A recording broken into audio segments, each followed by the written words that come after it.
नमस्कार साथियों। एक बार कृष्ण अपने माँ के पास बैठे थे और उन्हें दूध से माखन निकालते देख रहे थे।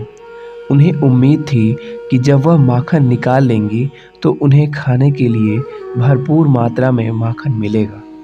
यशोदा जी जानती थीं कि श्री कृष्ण क्या सोच रहे हैं और वे मुस्कुराईं। सच तो यह था कि उन्हें चुपके से कृष्ण द्वारा माखन पाने के लिए की जाने वाली शरारत में मज़ा आता था।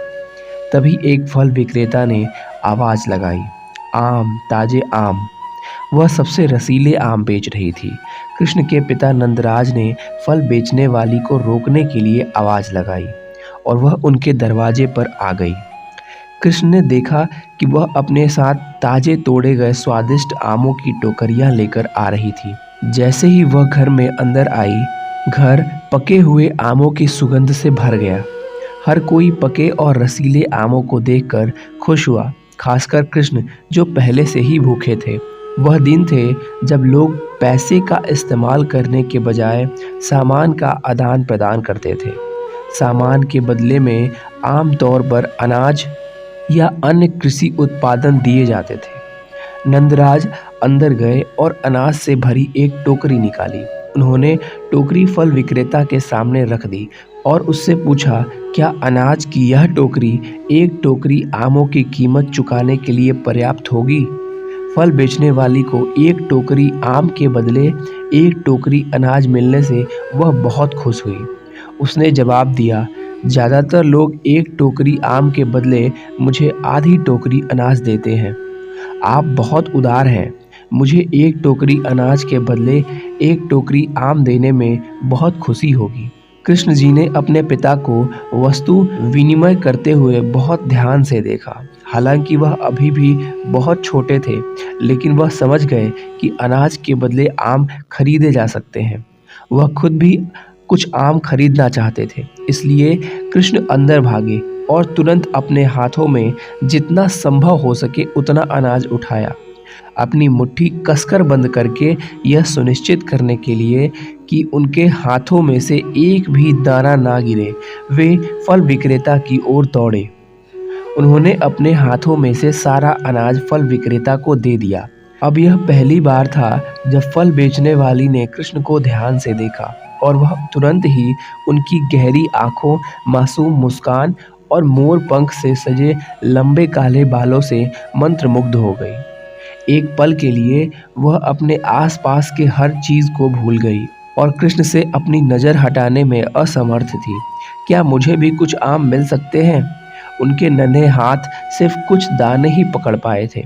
अचानक कृष्ण को एहसास हुआ कि इतने कम दानों के साथ वह शायद आम नहीं खरीद पाएंगे। फल बेचने वाली ने कृष्ण के मासूम से चेहरे पर निराशा देखी और खुशी-खुशी उनके दिए अनाज को अपनी बोरी में डाला और कृष्ण की हाथों में रसीले सुनहरे आम दे दिए। कृष्ण जी के खुशी का ठिकाना नहीं रहा और अचानक नंद जी ने फल विक्रेता को जो अनाज की टोकरी दी थी, वह सोने और बहुमूल्य रत्नों से भरी टोकरी में बदल गई। फल विक्रेता को अपनी आंखों पर विश्वास नहीं हुआ। उसने पीछे मुड़कर कृष्ण को देखा, जो अभी भी उसे देखकर मुस्कुरा रहे थे। उस पल उसे एहसास हुआ कि वह कोई साधारण मनुष्य के साथ नहीं, बल्कि स्वयं भगवान के साथ खड़ी है। एक बार की बात है, कालिया खूंखार कई फन वाला सांप था, जो रमणक द्वीप के तट पर रहता था। वह भगवान विष्णु की सवारी और सभी सांपों के कट्टर दुश्मन गरुड़ के डर से वहां से भाग गया था। कई साल पहले एक ऋषि ने गरुड़ को श्राप दिया था कि उनकी मृत्यु वृंदावन में होगी। कालिया को यह बात पता थी, इसलिए उसने वृंदावन के पास अपना निवास स्थान चुना और अपने परिवार के साथ वहीं रहने लगा। कालिया इतना विषैला था कि उसके जहर से यमुना का पानी उबलने लगा और काला हो गया। वृंदावन में कोई भी नदी के उस हिस्से में जाने या नदी के किनारे तक जाने की हिम्मत नहीं करता था। एक दिन कृष्ण और उनके सखा यमुना के तट से कुछ दूर गेंद से खेल रहे थे। कृष्ण धीरे धीरे अपने मित्रों को नदी के उस हिस्से के पास ले गए जहां कालिया का निवास था। अचानक गेंद पानी में गिर गई और कृष्ण गेंद के पीछे यमुना नदी में कूद गए। उनके मित्रों ने उन्हें पुकारा और भयानक सर्प के बारे में चेतावनी दी। कृष्ण ने उनकी चीखों को अनसुना कर दिया और गेंद को लाने के लिए नदी में गहराई में चले गए। गांव के सभी लोग नदी के किनारे दौड़े, लेकिन किसी ने भी कृष्ण के पीछे जाने की हिम्मत नहीं की। इस बीच पानी के नीचे कालिया ने कृष्ण पर हमला किया। उसने कृष्ण पर अपने नुकीले दांत गड़ाने की कोशिश की, लेकिन कृष्ण बहुत तेज थे। कालिया ने नदी के जल को अपने जहर से भर दिया। फिर उसने कृष्ण को चारों ओर से लपेट लिया और उन्हें नदी में और भी गहराई तक घसीटते हुए उन्हें कुचलने की कोशिश की। लेकिन कृष्ण ने अपना शरीर इतना विशाल कर लिया कि कालिया को उन्हें छोड़ना पड़ा। जल्द ही कालिया थकने लगा।